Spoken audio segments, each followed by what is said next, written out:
गहरे और घने जंगल के दरमियान एक पुराना वीरान महल खड़ा था।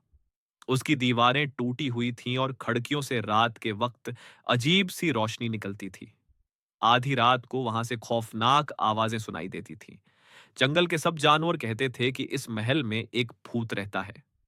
इसी जंगल में एक भूखी और चालाक बिल्ली रहती थी।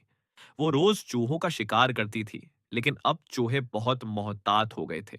उनका सरदार एक अक्लमंद चूहा था जिसका नाम चिंटू था। वो हमेशा अपनी कौम को बल्ली से बचा लेता था। एक रात बल्ली ने सोचा, चूहों को पकड़ना अब मुश्किल हो गया है। क्यों ना भूत वाले महल के पास जाकर शिकार करूं। वहां कोई नहीं आता। अंधेरी रात में बल्ली दब्बे पांव महल में दाखिल हुई। जैसे ही वो अंदर पहुंची, दरवाजा जोर से बंद हो गया। ठंडी हवा चलने लगी और अचानक एक सफेद साया फजा में नमूदार हुआ। बल्ली के रोंगटे खड़े हो गए। उसकी टांगे कांपने लगे। वो जिंदगी में पहली बार इतनी डरी थी।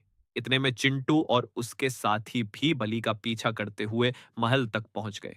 उन्होंने बल्ली को खौफ से कांपते देखा। अचानक वो सफेद भूत जोर से हंसा और जब रोशनी उस पर पड़ी तो सब हैरान रह गए। वो भूत नहीं बल्कि एक बूढ़ा अलो था जो उस महल में रहता था। वो जानवरों को डराकर महल से दौर रखता था। एलो बोला, जो दूसरों को डराता है एक दिन खुद भी डरता है। बल्ली को अपनी गलती का एहसास हुआ। उसने चूहों से माफी मांगी और वादा किया कि अब वो बलावजा उन्हें तंग नहीं करेगी। इस दिन के बाद बल्ली और चूहे दुश्मन कम और हमसाए ज्यादा बन गए। जंगल में सुकून और अमन फैल गया और भूत वाला महल अब खौफ की नहीं, सबकी निशानी बन गया। सबक मोरल, जो दूसरों को खौफ में मुब्तला करता है, खौफ एक दिन उसका भी पीछा करता है। अक्ल और हिम्मत से हर भूत की हकीकत सामने आ जाती है।